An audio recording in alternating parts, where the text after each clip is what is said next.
you're breeding reptiles or working with reptiles for a living, you know, that's an awesome experience. You know, I mean, you just get to do it, you know. Again, going back to Eugene Bassett, who was the guy that quit his job first, one of his sayings I loved was, the fruits of my labor are my labor. You know, the fact that we can continue to do, the benefits of doing what we do is just that we can continue to do what we do, you know, and live our life that way. So, so that's kind of, you know, what I think if you're aspiring to do this or you already are doing it, you know, just, you know, stay to the core, stay passionate. Don't worry so much about the money, more worry about the things that you love, and the money will come on its own, you know. But that being said, I'm going to let you guys ask me questions. You can ask me questions from anything. I mean, you know, everything is open. I have no, you know, I mean, from YouTube to snake breeding to business to you name it. I mean, I can't think of what else I know, but I probably know something. But I can make shit up.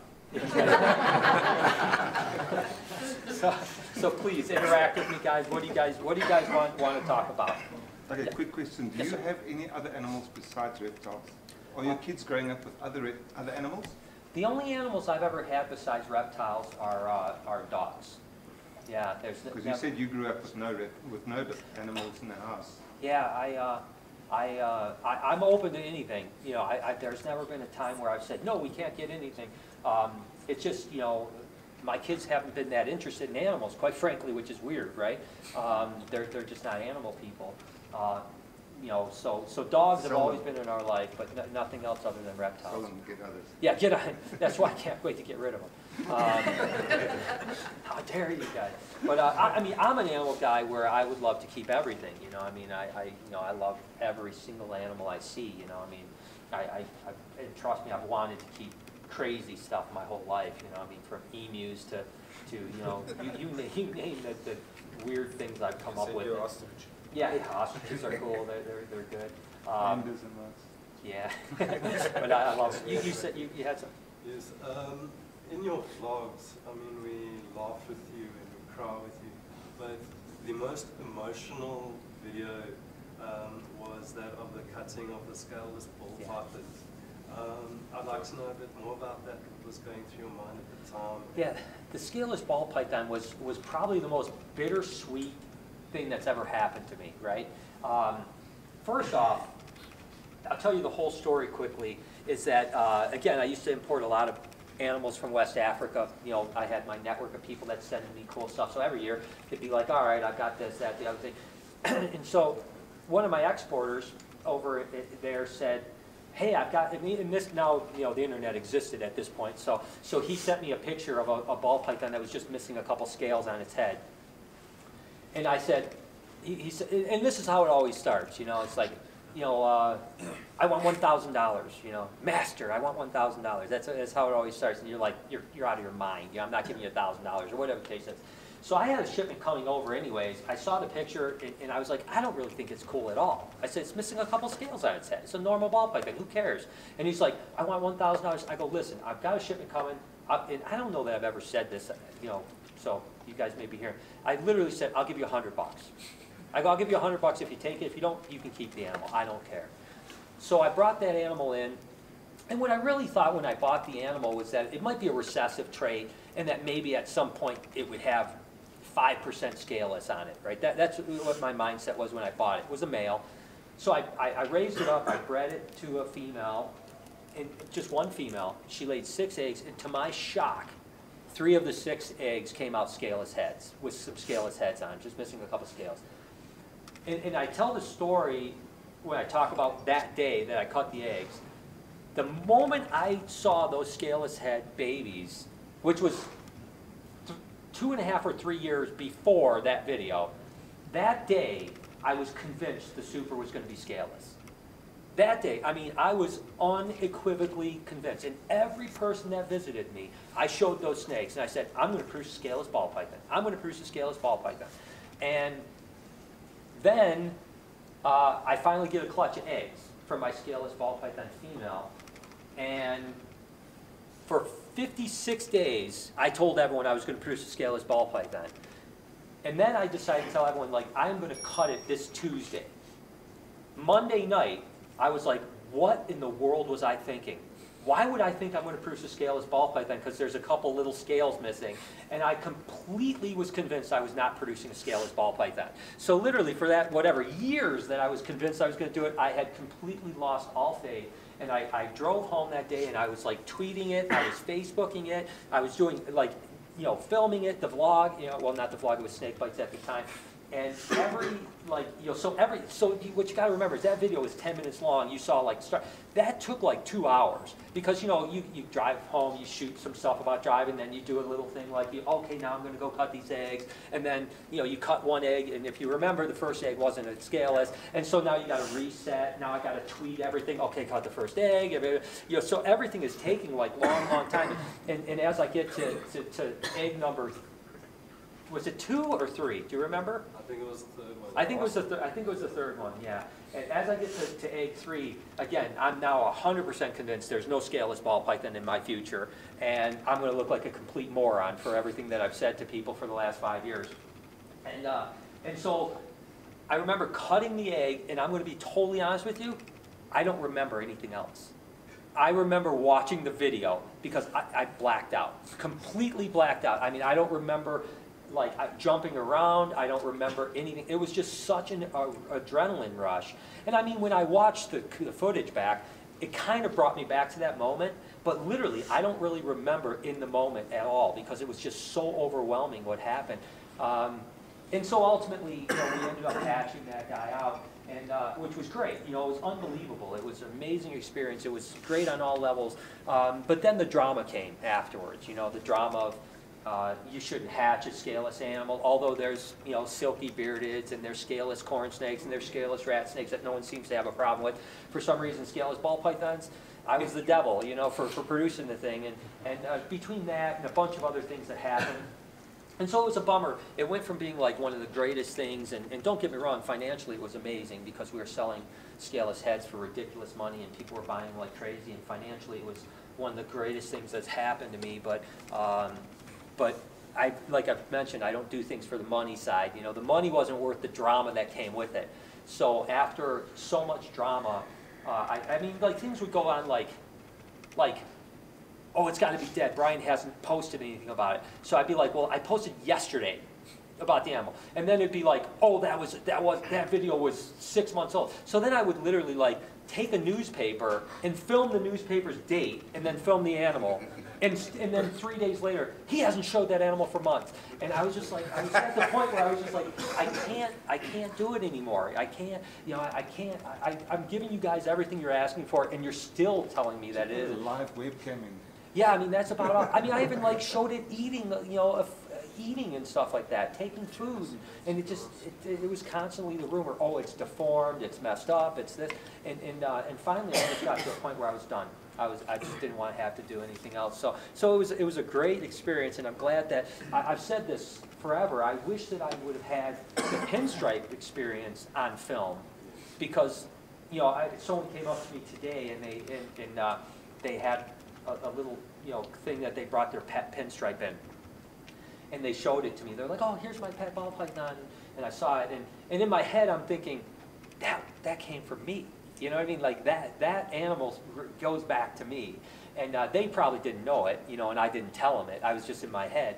But my point is that I thought the same thing about the scaleless. Like, if 10 years from now, there's scaleless ball pythons all over the world, I can go back and see the exact moment when it happened. You know what I mean? Like the exact moment when we did it, which was a really special thing. And that's ultimately why I love vlogging. You know, it's really a documentation of my life. You know what I mean? I can go back and look at what's happened the last almost 2 years of my life every single day. You know, and that's pretty cool. You know what I mean? It may not be that cool for you guys, but it's cool for me. You know, yeah, the snake bites at the time was once a week, so it's a little bit different format, a little bit different situation. But for me, it was a great experience, and I do appreciate, by the way, you know, the ones of you that follow along through my ups and downs, because I keep it real. You know, you guys are going to see me at my happiest times. You're going to see me at my saddest times. I mean, that's what my life is, and that's what I've committed to vlogging. I don't want it to be fake. I don't want it to be, you know, manufactured. I want it to be real, you know. And there's pluses and minuses to that too, but it's mostly pluses. Okay, who's else? Yes, sir. Do you ever dread the electrical aspect of, like, let's say, rack systems, tanks, heating pads burning. Because when we just started out with Reptiles, we were downstairs in the garage building a rack system, and we started smelling fire, and we ran upstairs, and one of our rack systems was in flames. We managed to pull out most of our animals, did lose a couple, but since then, in the back of your mind, every time you're not with your animals, you dread that moment. I hope there's not a fire, or I hope nothing's going to happen. Like, Yeah. that kind of moment. Yeah, just to let you know, a half hour ago, I got a call from my alarm company. So yeah, I know exactly the feeling. Thankfully, it's just a, hopefully it's nothing. Lori's taking care of it. Yeah, I think that, I've had friends that have lost entire collections, big collections. I don't know if so many people know Pro Exotics was a company that burnt down about 12 years ago. They had several thousand snakes, lost every single, well, I think they had one or two survive or something like that. Really weird stuff. Yeah, and it killed everything,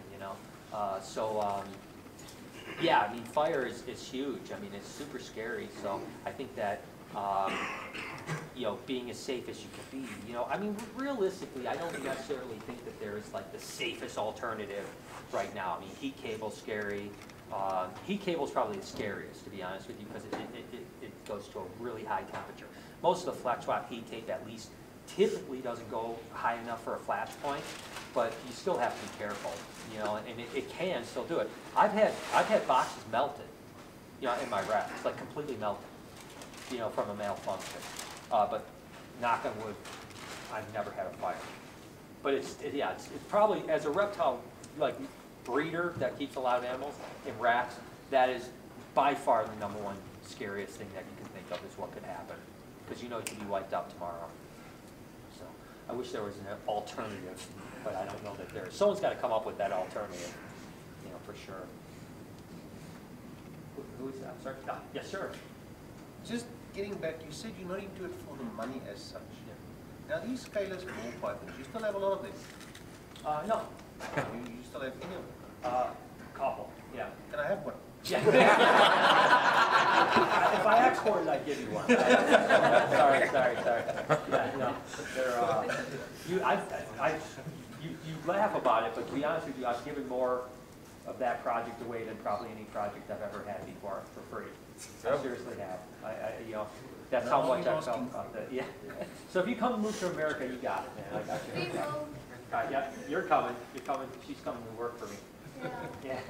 Yeah, but you're on the 10th tier already, isn't it? So yes, true. Yeah. Downside is Hey, when they're for free, you can be anywhere. Yeah, exactly. True. We could make beef jerky out of them. We'll be good shape. Brian, so I know you've travelled extensively. You've been to Asia and you've caught your tits. If I recall, you did a Venom Hunter show in Australia. Yeah. What was your greatest adventure, and where will your next big adventure be? I know you're in Africa for 9 days, but after that, what have you got planned, adventure-wise? I think it's a great thing. I think that I don't know what my next adventure is going to be, because I think every day is an adventure for me, and I think that the way I live life and the way I think people should live life is that no matter where you are, you're absorbing as much of it as you possibly can. You're living, as much in the moment, as much enjoying everything you can do. There's no doubt that Indonesia was really amazing. In particular, and I'll tell you guys quickly this story. I'm going to lose half the audience as I ramble with things here. But Forrest, my buddy Forrest, was with me, but he chose not to come on the retic adventure excursion, which is probably smart. So let me tell you what happened. So it was myself, Forrest, and another friend of mine, Brian Cusco from California. And Brian had a loose leaf paper map drawn how to get to this retic cave. And it was pretty, it's a pretty famous retic cave. You guys know Brady Barr. Have you ever seen Brady Barr? So Brady Barr got bit by that was the cave. The cave that he got bit by the retic was the cave we were going to. It's called the Istana Ular. And so he has this map. You fly from Bali to Labuan Bajo, and you drive 43 kilometers to Istana Ular, and then you hike an hour plus into the bush to this cave. And for some reason, we thought this was a great idea. let's do it. And so we literally, me and Brian and Forrest was smart enough to stay back and say, I'm going to go snorkeling in Bali. And we packed our backpacks with one change of clothes, our camera gear, and a couple things. We left our luggage behind. We jump on a prop plane, fly 2 hours to Labuan Bajo. And we got the guy that was a friend of ours in Indonesia hooked up, a translator and someone that was going to drive us, right? So we get to the airport, they pick us up, and immediately they're like, oh, we will not take you to Astana or Lar. No, can't do it. Much too dangerous, of roads. And so I'm like freaking out. I float all the way here. Now what's I'm going to do? So we call my guy Keo, and Keo talks to this guy. They negotiate a better deal that he gets paid, whatever it was. And the guy goes, all right, we're going to go to, Astana or Lar. So we're thinking like 42 kilometers. We're thinking like this is going to take us an hour at the most to drive up there. And it's like 11 o'clock in the morning, and we're thinking we really wanted to be there in late afternoon because we wanted to see maybe some of the bats leaving the cave and all this other stuff. So we're like, yeah, we'll leave get to the, the hotel. I use hotel very loosely. The island was a pretty rough island, let me just tell you what. Although it had the most beautiful bay I've ever seen in my entire life. I mean, it was the best scenery I've ever seen. But the actual hotel itself was pretty risky. So anyways, point is that the driver says, no, we must leave now. We can't leave this afternoon. We must leave now because it's going to take a long time. We're thinking 42 kilometers. Well, it took us almost 4 hours to drive up into 42 kilometers. That's how bad the roads were, up into this mountain. And he said, the guy said, he goes, you're going to have to get clearance from the elder, the chief of the tribe. And we go, okay, cool, no problem. So we pull up finally into Astana Ular, little town with little small houses on it, and pretty much the whole town comes out. I'm sure they don't see a whole lot of white people in this area, and I mean we're just surrounded by people, and they're talking. I can't understand anything they're saying. So they shuffle us off into this little like hut, no electricity. I sit on a chair. Brian's sitting on a chair, and the chief elder comes in with another one of his elders next to him. Bunch of the town folk are behind them in this little tiny room that's like half this size, and we're sitting there and they're blah blah blah blah blah. I don't understand. For 15 minutes I'm just sitting there, and I have my camera in my lap filming this way, and I'm like, what's going on here? What's going on here? And then the chief literally does one of these numbers. He looks back, goes like this, gets a machete. And I'm like, there you go. Okay, Tickets. well there goes. Tickets. That was my life.